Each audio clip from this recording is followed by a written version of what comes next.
장맛비가 한창이던 6월 한 가정에 찾아온 새 며느리는 모든 것을 바꿔놓았습니다. 심리학 교수 출신의 완벽한 학벌, 그런데 3년 후 완전히 다른 얼굴로 돌아왔습니다. 같은 여자가 두 번째 며느리가 되어 형제를 차례로 파멸시킨 충격적인 실화. 성형외과 상담이 급증하고 있는 요즘, 얼굴을 바꾸면 정말 인생도 바뀔 수 있을까요? 한 여자의 치밀한 복수극이 한 가족을 어떻게 무너뜨렸는지 지금부터 들려드리겠습니다. 안녕하세요, 여러분. 며느리라고 하면 보통 한 번만 되는 게 상식이죠? 그런데 같은 집에 두 번 며느리가 된 여자가 있다면 믿으시겠어요? 최근 통계 자료에 따르면 재혼 가정이 전체 혼인의 20%를 넘어섰고 가족 관계의 복잡성도 증가하고 있습니다. 혹시 여러분 주변에도 이상하게 가족사가 복잡한 분들이 계시지 않나요? 오늘 이야기는 단순한 재혼이 아닙니다. 한 여자가 얼굴까지 바꿔가며 같은 집안에 두 번째로 들어간 믿기 어려운 실화입니다. 이런 이야기들이 더 많은 분들께 전해져야 우리 모두가 조금 더 현명해질 수 있습니다. 좋아요와 구독은 이런 소중한 경험담이 필요한 분들께 닿을 수 있게 도와주는 가장 확실한 방법이에요. 주변에 비슷한 고민을 하시는 분들이 계시다면 꼭 공유해 주세요. 그럼 이제 한 어머니가 직접 들려주는 이 놀라운 이야기 속으로 함께 들어가 보시죠. 안녕하세요. 저는 김정임입니다. 올해 69이고요. 평생을 가정주부로 살아왔습니다. 오늘은 제가 겪었던 일을 여러분께 말씀드리려고 해요. 아마 많은 어머니들이 공감하실 거라고 생각합니다. 저희 집은 서울 근교의 작은 상가주택에 살고 있어요. 남편 박영호는 공무원으로 정년퇴직하고 저는 평생 집안일만 하며 살았습니다. 아들 둘을 키우는 것이 제 인생의 전부였어요. 첫째 승호는 어려서부터 공부를 잘해서 미국으로 유학을 갔고 지금은 그곳에서 변호사를 하고 있습니다. 둘째 지호는 성격이 온순하고 착해서 결혼하기 전까지 줄곧 저희 곁에 있었어요. 그런데 어느 날 지호가 집에 와서 하는 말이 결혼하고 싶은 사람이 있다고 하더라고요. 처음엔 기뻤어요. 32살이나 된 아들이 드디어 좋은 사람을 만났구나 싶어서요. 그런데 자세히 들어보니 상황이 좀 복잡했습니다. 그 여자분은 수정이라는 분인데 대학에서 심리학을 가르치는 교수래요. 학력도 좋고 똑똑하다고 하니까 남편은 무척 좋아했어요. 우리 아들이 교수와 결혼한다니까 자랑스러워했죠. 그런데 저는 왜인지 마음이 편하지 않았어요. 나이가 지호보다 5살이나 많다고 하더라고요. 사실 제가 결혼 전에 점을 보러 간 적이 있어요. 우리 동네 할머니들이 모두 가는 그 점집 말이에요. 그때 점쟁이가 하는 말이 우리 지호는 연상 여자와 결혼하면 안 된다고 하더라고요. 궁합이 좋지 않다면서 나중에 집안이 어려워질 수 있다고 했어요. 그때는 그냥 점쟁이 말이니까 대수롭지 않게 생각했는데 막상 지호가 연상 여자와 결혼하겠다고 하니까 그 말이 자꾸 생각나더라고요. 처음 수정 씨를 만났을 때의 기억이 아직도 생생해요. 키가 크고 날씬했는데 옷차림도 단정하고 말하는 것도 조리 있게 잘했어요. 그런데 뭔가 차가운 느낌이 들었어요. 미소를 짓긴 하는데 눈이 웃지 않는다고 할까요? 마치 저를 관찰하는 것 같은 그런 시선이었어요. 예를 들어서 제가 수정 씨, 우리 지호가 어려서부터 편식이 심했는데 이제는 많이 나아졌어요 라고 했을 때 보통 며느리 될 사람이라면 어머니, 제가 앞으로 잘 챙겨드릴게요 라고 할 텐데 수정 씨는 그건 유아기 애착관계 형성 과정에서 생긴 방어기제일 가능성이 높네요 라고 하더라고요. 틀린 말은 아니지만 뭔가 딱딱하고 차가운 느낌이었어요. 남편은 그런 수정 씨가 마음에 들어 했어요. 교육을 많이 받은 사람이라고 우리 아들이 좋은 사람을 만났다고 기뻐했죠. 하지만 저는 자꾸만 불안했어요. 며느리가 되면 가족이 되는 건데, 가족 사이에서도 그렇게 논리적이고 차갑게 대할 것 같았거든요. 그런데 정작 지호는 수정 씨를 무척 좋아했어요. 똑똑하고 능력 있는 여자라면서 자기보다 나이가 많고 사회적 지위가 높아도 상관없다고 했어요. 오히려 그런 점이 좋다고 하더라고요. 아들이 좋아하는데 제가 뭐라고 할 수 있겠어요. 그렇게 두 사람은 결혼을 하게 되었습니다. 결혼식 날 수정 씨는 정말 아름다웠어요. 하지만 그날도 저는 마음 한편이 무거웠어요. 점쟁이의 말이 자꾸 떠올랐고 앞으로 우리 가족에게 어떤 일이 일어날지 걱정이 되었거든요. 결혼 후 수정 씨는 저희 집 근처에 신혼집을 마련했어요. 가끔 저희 집에 와서 식사를 하곤 했는데 그때마다 저는 뭔가 어색함을 느꼈어요. 수정 씨는 항상 정중하고 예의 바르게 대했지만 진정한 가족의 따뜻함은 느껴지지 않았어요. 마치 연극을 보는 것 같은 기분이었죠. 그때는 몰랐어요. 이것이 우리 가족에게 닥칠 큰 시련의 시작일 줄은 말이에요. 지금 생각해보면 그때부터 이미 균열이 시작되었던 것 같아요. 가족 간의 따뜻한 정과 논리적인 차가움 사이에 미묘한 갈등이 시작된 거죠. 결혼 후 몇 달이 지나면서 저는 점점 더 큰 어려움을 느끼게 되었어요. 수정 씨는 정말 똑똑한 사람이었어요. 하지만 그 똑똑함이 때로는 저희 가족을 힘들게 했습니다. 무슨 일이 생기면 항상 이론으로 설명하려고 했거든요. 저희가 이해하기 어려운 말들로요.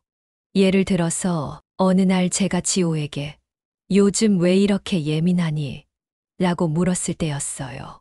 그런데 수정 씨가 갑자기 끼어들면서 어머니, 그건 지호 씨의 방어 기제예요. 어린 시절 과보호로 인한 정서적 의존성이 성인이 되어서도 나타나는 현상이거든요. 라고 하더라고요. 맞는 말일 수도 있지만 그냥 어머니가 아들 걱정하는 마음에 한 말인데 그렇게 분석당하니까 기분이 이상했어요. 남편도 마찬가지였어요. 어느 날 남편이 수정아, 우리 집안에서는 차례상을 이렇게 차리는 게 전통이야 라고 말했을 때 수정 씨는 아버님, 그건 무의식적 위계 질서 때문이에요. 가부장적 사회 구조에서 형성된 관습적 행동 패턴이거든요. 라고 대답했어요. 틀린 말은 아니겠지만 남편 얼굴이 굳어지는 게 보였어요. 그냥 네, 알겠습니다 라고 하면 될 일을 왜 그렇게 복잡하게 분석해야 하는지 이해가 안 되었거든요.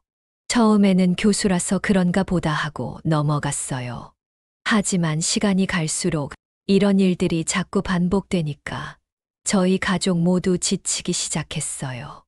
뭘 말해도 이론으로 분석당하니까 자연스럽게 대화하기가 어려워졌거든요. 더 힘든 건 수정 씨가 집안일에 너무 많이 관여하려고 했다는 거예요. 제가 69년을 살면서 나름대로 터득한 살림살이가 있잖아요. 그런데 수정 씨는 제 방식이 비효율적이라고 하면서 자꾸 바꾸려고 했어요. 냉장고 정리하는 법부터 시작해서 청소하는 순서, 심지어 반찬 만드는 방법까지 간섭했어요.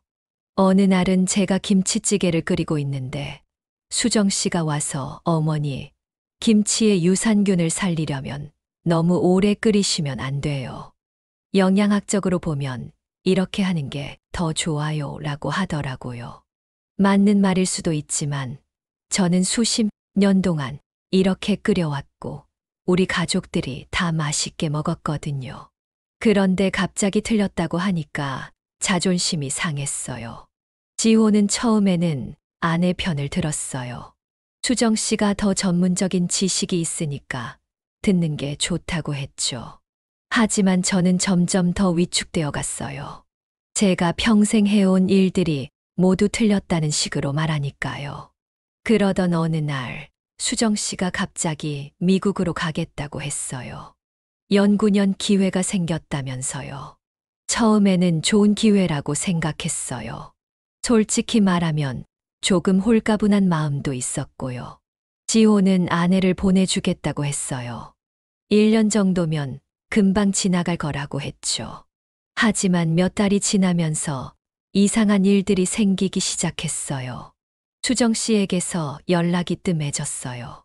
지호가 전화를 해도 바쁘다면서 제대로 통화를 안 했어요. 그러다가 3개월쯤 되었을 때 지호가 갑자기 미국으로 가겠다고 하더라고요. 뭔가 이상하다면서요. 지호가 미국에 다녀온 후 표정이 완전히 달라졌어요. 기운이 없고 말수도 줄었어요. 자세히 물어봐도 제대로 대답을 안 했지만 눈치로 봐서는 수정 씨와 사이가 좋지 않은 것 같았어요. 더 놀라운 건 그 후였어요. 지호한테서 돈이 필요하다는 연락이 왔어요. 미국에서 생활비가 부족하다면서 도와달라고 하더라고요. 수정 씨 월급으로는 두 사람이 살기 어렵다면서요. 남편과 저는 어쩔 수 없이 매달 생활비를 보내드렸어요. 우리 아들이 어려우니까 도와줄 수밖에 없잖아요. 그런데 이상한 게 수정 씨는 교수인데 왜 그렇게 돈이 부족한지 이해가 안 되었어요. 연구년이라고 해도 어느 정도 지원은 받을 텐데 말이에요. 지호에게 자세히 물어봐도 명확한 답을 주지 않았어요. 몇 달 더 지나자 아예 연락이 끊어졌어요.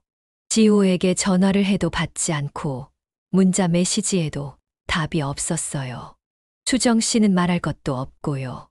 마치 증발해버린 것 같았어요. 그때 저는 정말 많은 걱정을 했어요. 우리 아들에게 무슨 일이 생긴 건 아닌지, 혹시 수정 씨와 심각한 문제가 생긴 건 아닌지요. 밤잠을 제대로 잘 수가 없었어요. 지금 생각해보면 그때가 정말 힘든 시기였어요. 처음에는 똑똑하고 능력 있는 며느리라고 좋아했는데 결국에는 가족이 뿔뿔이 흩어지게 되었으니까요. 아무리 좋은 조건을 가진 사람이라도 가족 안에 따뜻한 마음이 없으면 소용없다는 걸 그때 깨달았어요. 하지만 이것은 시작에 불과했습니다. 몇 년 후에 일어난 일들은 정말 상상도 할 수 없는 일들이었어요.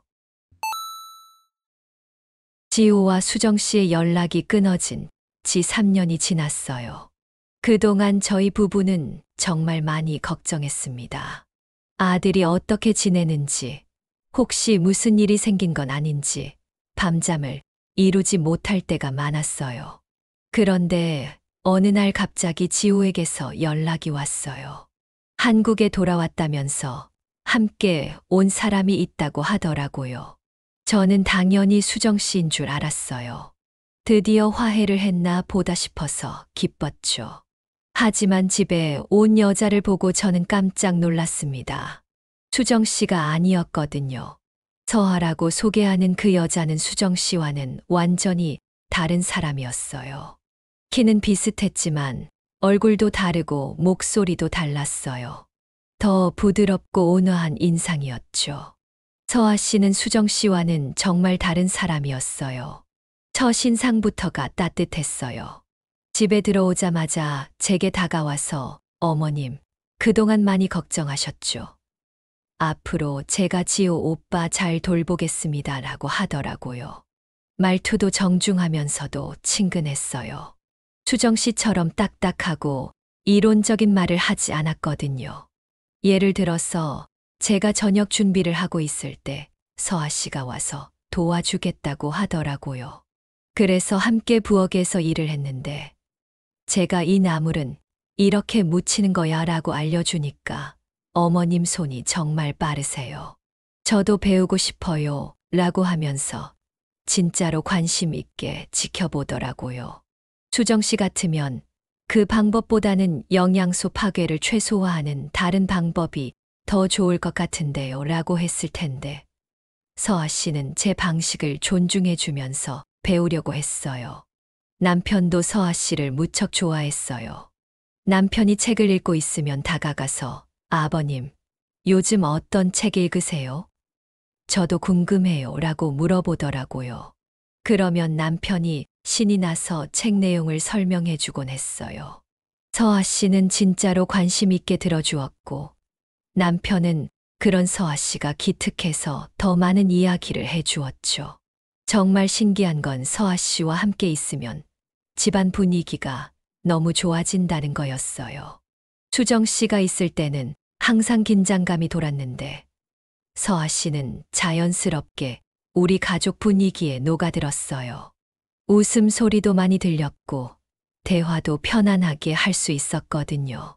더 놀라운 건 미국에 있던 큰아들, 승호까지 한국에 온다는 소식이었어요. 서아 씨가 오고 나서 얼마 안 되어서 승호가 연락을 해왔어요. 한국에 잠시 들어온다면서 지호 동생과 새로 온 서아 씨를 만나보고 싶다고 하더라고요. 승호가 집에 왔을 때 서아 씨를 처음 본 반응이 지금도 기억나요. 서로 처음 만나는 사이인데도 금세 친해지더라고요. 서아 씨가 승호에게 형님, 미국 생활이 어떠세요? 저도 언젠가 가보고 싶어요 라고 하니까 승호가 신이 나서 미국 이야기를 해주었어요. 그런 승호를 본 게 정말 오랜만이었어요. 사실 승호는 성격이 좀 까다로운 편이에요.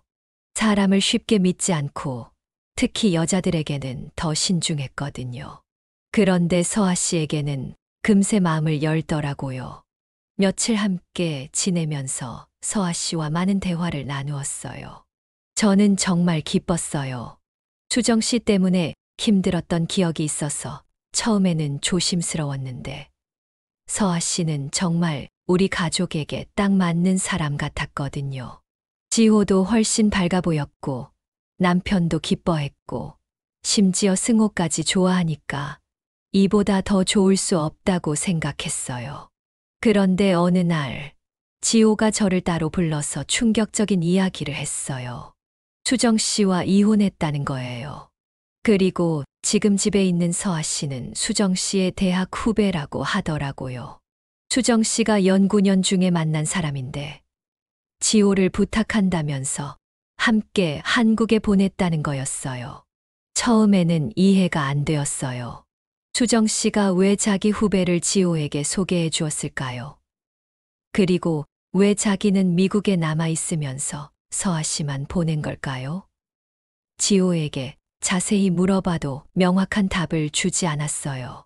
그냥 복잡한 사정이 있다고만 하더라고요. 하지만 서아 씨가 워낙 좋은 사람이었기 때문에 저는 크게 걱정하지 않았어요. 수정 씨보다 100배는 나은 사람이라고 생각했거든요. 오히려 수정 씨가 자기 후배를 소개해 준 게 고마웠어요. 그런데 지금 생각해보면 그때부터 뭔가 이상한 점들이 있었어요. 서아 씨가 우리 집의 구조나 가족들의 성격을 너무 잘 알고 있는 것 같았거든요. 처음 온 사람 치고는 너무 자연스럽게 우리 가족에게 다가왔어요. 하지만 그때는 그냥 감히 좋은 사람이라고 생각했어요. 이 모든 게 계획된 일이었다는 걸 그때는 꿈에도 몰랐습니다. 아직도 믿기지 않지만 제가 직접 겪은 일이니까 여러분께 꼭 전해드려야 할 것 같아요. 서아 씨가 우리 집에 온 지 몇 달이 지났어요. 정말 좋은 며느리라고 생각했고, 지호도 많이 밝아져서 저희 부부는 안심하고 있었습니다. 그런데 어느 날부터 이상한 일들이 생기기 시작했어요. 승호가 서아 씨와 너무 가까워지고 있다는 느낌이 들었거든요. 처음에는 형수와 시동생 사이의 자연스러운 친밀감이라고 생각했어요. 하지만 점점 그 정도가 심해지는 것 같았어요.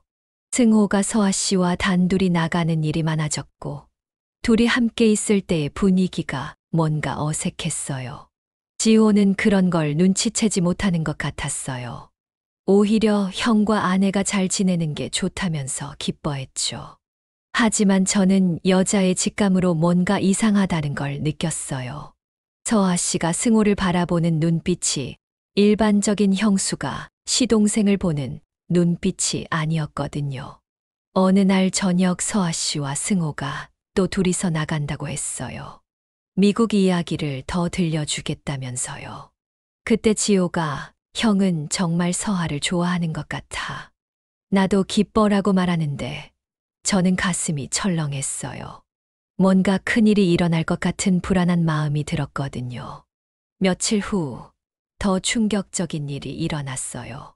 승호가 갑자기 서아 씨와 결혼하고 싶다고 했거든요. 처음에는 농담인 줄 알았어요. 하지만 승호 표정이 진지했어요. 서아 씨를 정말 사랑하게 되었다면서 지호와는 헤어지고 자기와 결혼해달라고 했다는 거예요. 그때 서아 씨의 반응이 정말 이상했어요. 놀라는 것도 아니고 거절하는 것도 아니고 마치 이미 예상하고 있었던 것처럼 차분하더라고요. 그리고 시간을 좀 주세요 라고만 했어요. 보통 사람이라면 말도 안 돼요. 저는 지호 오빠의 아내인데요 라고 했을 텐데요. 저는 그때 정말 당황했어요. 우리 두 아들이 한 여자 때문에 싸우게 생겼거든요. 지호에게 이 사실을 어떻게 말해야 할지도 모르겠고, 가족이 완전히 망가질 것 같았어요. 밤잠을 이루지 못하면서 어떻게 해야 할지 고민했어요. 그런데 며칠 후, 지호가 저를 불러서 더 충격적인 이야기를 했어요. 서아 씨가 사실은 수정 씨라는 거였어요. 얼굴을 바꾸고 이름을 바꿔서 우리를 속였다는 거죠. 처음에는 믿을 수가 없었어요. 어떻게 그런 일이 가능하냐고 물었죠. 지호가 설명해 준 바로는 수정 씨가 이혼 후에 정신적으로 많이 힘들어 했대요. 병원에 가서 치료도 받았는데 의사가 집착성 인격장애라고 진단했다고 하더라고요. 그때부터 수정 씨는 자신의 과거를 완전히 지우고 새로운 사람이 되고 싶어 했대요. 그래서 성형수술을 여러 번 받아서 얼굴을 완전히 바꾸고 목소리 훈련도 받아서 말투까지 바꿨다고 해요. 그리고 서하라는 새로운 이름으로 살기 시작했대요. 정말 무서운 일이었어요. 어떻게 사람이 그렇게까지 변할 수 있는지 이해가 안 되었거든요. 더 무서운 건 수정 씨의 진짜 목적이었어요. 지호의 말에 따르면 수정 씨는 우리 가족에게 복수하려고 계획한 거래요. 자기를 받아들이지 않았다면서 우리 가족을 망가뜨리겠다고 마음먹었다는 거예요. 특히 승호를 노렸대요. 제가 평소에 승호를 많이 자랑했거든요. 미국에서 성공한 변호사라면서요. 수정 씨는 그런 승호를 무너뜨리면 저에게 가장 큰 상처를 줄 수 있다고 생각했던 거래요. 정말 치밀하고 무서운 계획이었어요.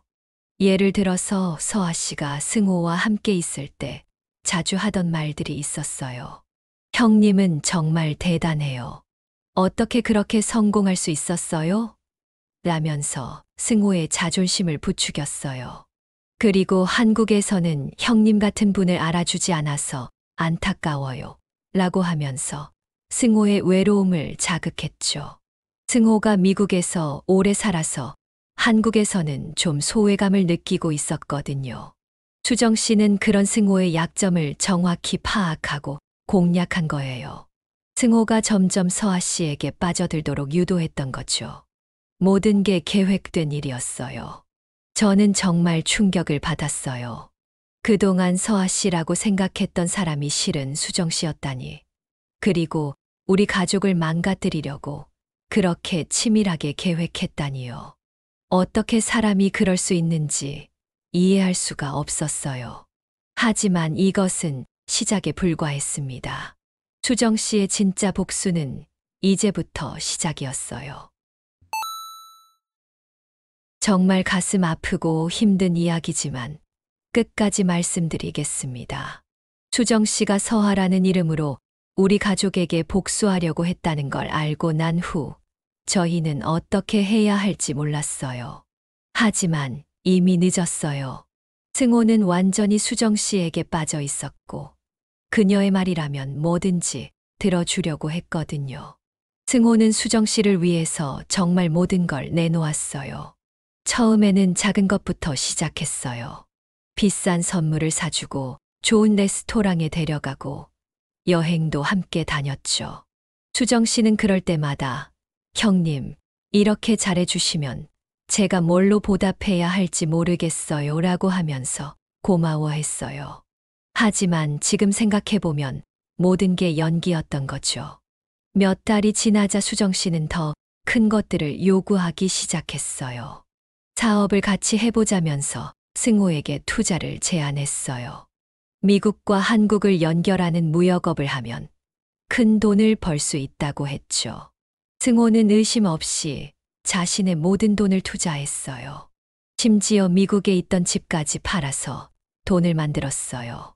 예를 들어서 어느 날 수정 씨가 승호에게 형님, 이번 사업이 성공하면 저희가 정말 큰 부자가 될 수 있어요. 하지만 초기 자본이 조금 더 필요해요 라고 했을 때 승호는 주저하지 않고 자신의 은행 계좌 비밀번호까지 알려줬어요. 수정 씨가 자유롭게 돈을 쓸 수 있게 해준 거죠. 심지어 회사 설립에 필요한 모든 서류에도 승호의 이름으로 도장을 찍었어요.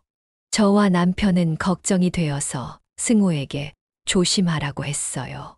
하지만 승호는 엄마, 서아는 절대 그런 사람이 아니야. 나를 진심으로 사랑해라고 하면서 우리 말을 듣지 않았어요. 사랑에 눈이 멀어서 아무것도 보이지 않았던 거죠. 그러던 어느 날 갑자기 수정 씨가 사라졌어요. 아무 말도 없이 짐을 싸서 떠났어요. 승호가 찾아보니 은행 계좌는 텅 비어 있었고 회사 돈도 모두 사라져 있었어요. 수억 원이 하루아침에 없어진 거예요. 더 큰 문제는 그 후에 생겼어요. 수정 씨가 승호의 이름으로 여러 가지 불법적인 일들을 저질렀다는 게 밝혀진 거예요. 투자 사기도 있었고 가짜 서류를 만든 것도 있었어요. 경찰에서 승호를 조사하기 시작했고 결국 승호는 변호사 자격을 잃게 되었어요. 그때 지호가 모든 퍼즐을 맞추기 시작했어요. 수정 씨가 처음부터 우리 집안을 망가뜨리려고 계획했다는 걸 깨달은 거죠. 지호는 정말 괴로워했어요. 자신 때문에 형이 이런 일을 당했다고 생각하면서 밤잠을 이루지 못했어요. 저와 남편도 충격에서 헤어날 수가 없었어요. 평생 자랑스러워했던 큰아들이 하루아침에 모든 걸 잃었으니까요. 남편은 그 일 이후로 몸이 많이 안 좋아지셨어요. 스트레스 때문에 혈압도 올라가고 잠도 제대로 주무시지 못했어요. 승호는 완전히 다른 사람이 되었어요. 자신감 넘치던 모습은 온데간데 없고 하루 종일 방에만 있으면서 아무것도 하지 않았어요. 미국으로 돌아갈 수도 없고 한국에서 새로 시작하기도 어려운 상황이 되었거든요. 그런 상황이 몇 년 동안 계속되었어요. 저희 가족은 정말 힘든 시간을 보냈어요. 웃음소리가 사라진 집에서 각자 상처를 안고 살아갔죠. 그런데 몇 년 후 지호가 충격적인 소식을 가져왔어요. 수정 씨의 마지막 소식이었어요. 지호의 지인이 미국에서 들은 이야기인데 수정 씨가 정신병원에 입원해 있었다는 거예요. 복수를 마친 후에도 마음의 평화를 찾지 못했나 봐요. 점점 정신 상태가 나빠져서 결국 자신이 누구인지도 모르게 되었다고 하더라고요. 그리고 얼마 전에 그 병원에서 생을 마감했다는 소식을 들었어요.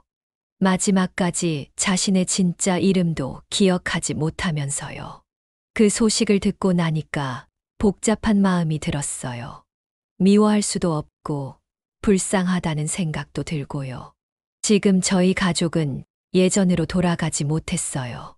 승호는 아직도 그 상처에서 벗어나지 못하고 있고 지호도 죄책감에 시달리고 있어요.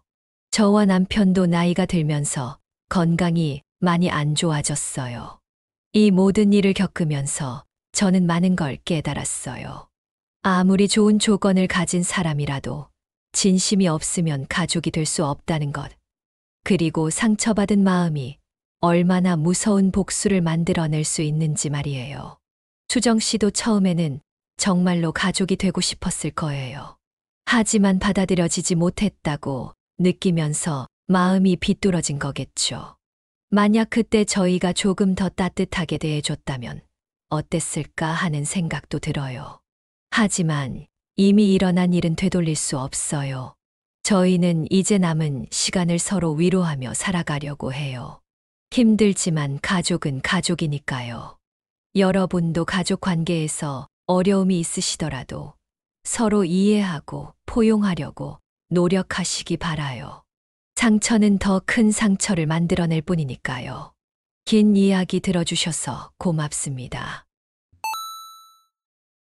한 여자가 얼굴을 바꿔가며 같은 집안에 2번 들어간 이 놀라운 이야기를 들으시면서 어떤 생각이 드셨나요?